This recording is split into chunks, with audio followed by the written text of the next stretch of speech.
Buenas tardes, distinguida audiencia. Bienvenidos a La Verdad en el Derecho. Les saluda su abogada Patricia Goicoechea, socia del estudio jurídico Goicoechea. El día de hoy vamos a hablar de la diferencia que existe entre el dolo y la culpa.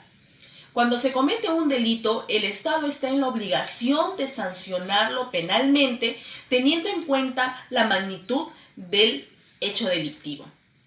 Por ello, que un juez debe de conocer la diferencia entre un delito doloso y un delito culposo con la finalidad de emitir una sentencia justa. Por ejemplo, en un homicidio doloso se sanciona con una pena privativa de la libertad que va entre los 6 a 20 años de cárcel.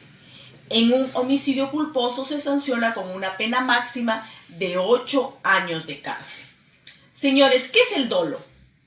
El dolo consiste en cometer un delito de manera deliberada, conscientemente e intencionalmente, y sabiendo que con su actuar delictivo algún hecho negativo va a ocasionar, el cual va a ser sancionado penalmente.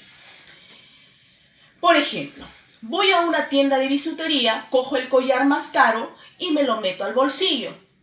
Me salgo de la tienda. Desde el momento en que ingresé a la tienda era consciente de que me iba a ir sin pagar y sabía perfectamente del daño económico que le iba a ocasionar. La teoría de la voluntad es aplicada en los tribunales.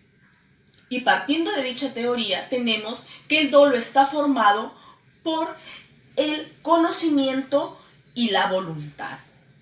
Tomando en cuenta a esta teoría, tenemos 3 tipos de dolo y 2 tipos de culpa. En los tipos de dolo tenemos dolo directo, dolo de consecuencias necesarias y dolo eventual. En los tipos de culpa, culpa con responsabilidad y culpa sin responsabilidad. A continuación hablaremos de cada uno de ellos. El dolo directo o dolo de primer grado. El autor de la acción provoca un daño conscientemente que con su actuar delictivo va a causar un daño negativo y es el fin que el autor desea conseguir. Por ejemplo, una persona fuerza la puerta de una mansión, ingresa y coge el jarrón más caro. Se sale de la casa. Esta persona, al ingresar a la vivienda, sabía que el jarrón se encontraba en esa casa y sabía del daño económico que iba a causarle a la familia. Otro segundo ejemplo de dolo directo, tenemos que Joaquín dispara a Fernando.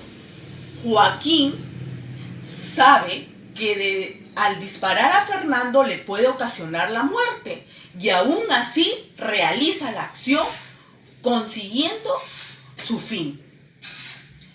Como segundo punto tenemos dolo de consecuencia necesaria. Consiste en realizar una acción contra alguien y paralelamente causar un daño adicional. Por ejemplo, si una persona coloca una bomba en el carro de un congresista y sabe que quien va manejando es el chofer, si mata al chofer, va a ser considerado como dolo de consecuencia necesaria y en caso mata al congresista va a ser considerado como dolo directo. Ahora, dolo eventual se produce cuando el autor no descarta la idea y la intención que con su actuar algo malo o negativo va a ocasionar y aún así ejecuta la acción. Si Pedro se encuentra enamorado de Diana, que es una enfermera que trabaja en un hospital que atienden a niños y adolescentes, Pedro quiere llamar la atención de Diana por haberse comprado un auto nuevo y estar interesado en ella. Y decide acelerar, pasar a toda velocidad. Se atraviesa un adolescente y lo atropella. Pedro manifiesta que no ha sido su culpa, que ha sido culpa del adolescente que se atravesó en su camino, manifestando un desprecio total por el bien jurídico protegido. Por lo tanto, Pedro va a ser sancionado con una pena que va entre los 6 a 20 años de prisión. El dolo eventual presenta un problema de distinción con la culpa con representación o culpa consciente. En la culpa con representación, el sujeto se representa que con su actuar una consecuencia negativa va a suceder, pero él no quiere que esto suceda y tiene la confianza que con su destreza va a ocasionar que una acción negativa pueda acontecer. Continuando con el ejemplo de Pedro, que se enamoró, que está enamorado de la enfermera Diana, y Diana trabaja en un hospital donde atienden a niños y adolescentes. Pedro, por llamar la atención de esta enfermera, acelera.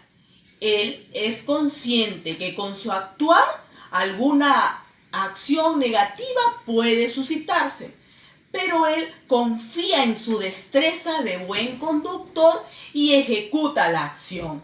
Pasa un adolescente, atropella, causándole la muerte. En este sentido, Pedro va a ser sentenciado por culpa con responsabilidad y no por dolo eventual.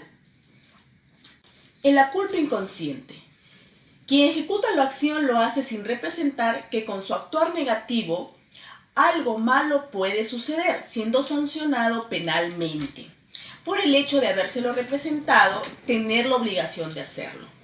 Por ejemplo, si un técnico de Telefónica está realizando un trabajo en una cámara subterránea cuya tapa es igual que la de una tapa de desagüe, el trabajador llega a la hora de almuerzo y decide ir a almorzar, deja la tapa abierta, pasa un niño, cae en la cámara y fallece.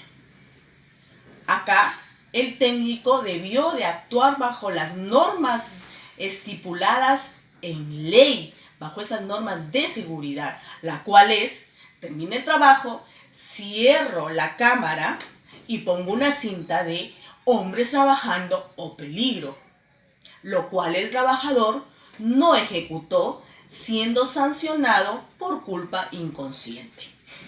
Para concluir, tenemos que el dolo y la culpa se comete un delito sin tener el mínimo cuidado. En la culpa se supone un delito sin intención. En dolo se comete un delito con conocimiento, intencionalmente y voluntariamente, sabiendo las consecuencias que puede acarrear dicho hecho delictivo y siendo consciente que va a ser sancionado penalmente. Hemos concluido, señores, la diferencia que existe entre el dolo y la culpa. Los invito a seguirnos en las redes sociales, en el Facebook, que me pueden ubicar como Patricia Goicoechea, y en tu canal. Hasta luego, que tengan una linda tarde.